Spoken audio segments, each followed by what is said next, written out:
NCB के zonal director Sameer Wankhede को एक मर्तबा फिर बदनाम करने की कोशिश शुरू हो गई है। समीर वानखेड़े के खिलाफ ये इल्जाम लगाया गया है कि उन्होंने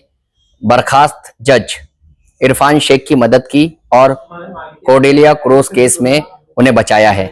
लेकिन जिस तरीके से डिसिप्लिनरी एक्शन कमेटी ने उन्हें कसूरवार ठहराया है, उसमें इसका तस्करा नहीं है कि उन्होंने कोर्डेलिया क्रूज ड्रग्स के मामले में उन्हें मुलविस पाया गया है या फिर वहां से वो पाए गए थे।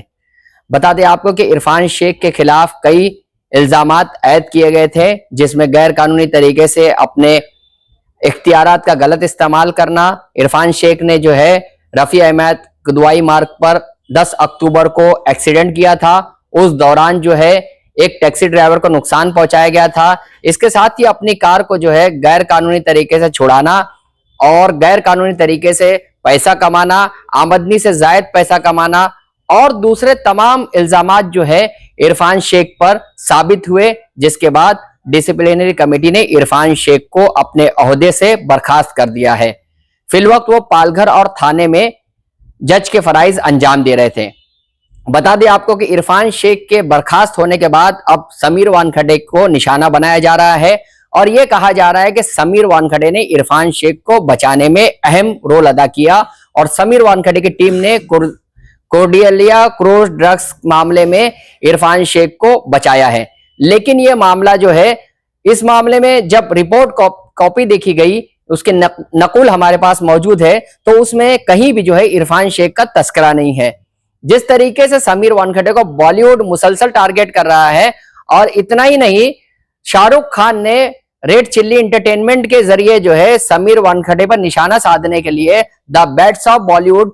जो सीरीज है वो तैयार की, जिसमें आर्यन खान से मुतालिक बताया गया, उसकी गिरफ्तारी से मुतालिक बताया गया है और एक अफसर जो है समीर वानखेड़े का डमी उसके किरदार में पेश किया गया है। जिस तरीके से बताया कि आपको समीर वानखेड़े ने इस मामले में हद तक इज्जत का केस भी दिल्ली हाईकोर्ट में दाखिल कर लिया है और इसकी समाअत भी जारी होगी, क्योंकि यह मामला जो है हाईकोर्ट ने एक्सेप्ट कर लिया है। जिस तरीके से बताया कि समीर वानखेड़े उनके कुंबे को मुसलसल बॉलीवुड टारगेट कर रही है और यह भी बताया जा रहा है कि समीर वानखेड़े ने आर्यन खान को टारगेट किया था और उसे बलि का बकरा बनाया गया है। लेकिन समीर वानखेड़े ने नाम लिए बगैर इससे साफ इनकार किया था। बता दें आपको कि जिस तरीके से कोर्डेलिया क्रूज ड्रग्स मैटर में समीर वानखेड़े ने कार्रवाई की थी, उसके बाद जो है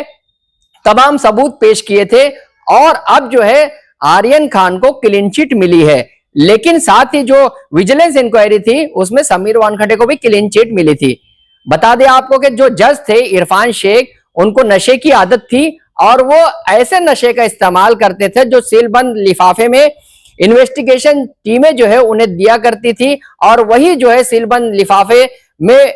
जो ड्रग्स हुआ करते थे, अद्वियात हुआ करती थी, उसे वो इस्तेमाल किया करते थे। इसीलिए जो है उन पर डिसिप्लिनरी एक्शन लिया गया है और अब जो है जज इरफान शेख को बर्खास्त किया गया है। लेकिन जिस तरीके से यह बताया जा रहा है कि समीर वानखेड़े जज इरफान शेख के साथ में थे, यह सरासर गलत है, क्योंकि कहीं भी जो है इंक्वायरी रिपोर्ट में समीर वानखेड़े का नाम अब तक शामिल नहीं किया गया है और ना ही डिसिप्लिनरी एक्शन में यह वाजे हुआ है कि कोर्डेलिया क्रूज ड्रग्स केस से इरफान शेख का कोई ताल्लुक था या समीर वानखेड़े ने उनकी मदद की है। जहां के इंसाफ की खास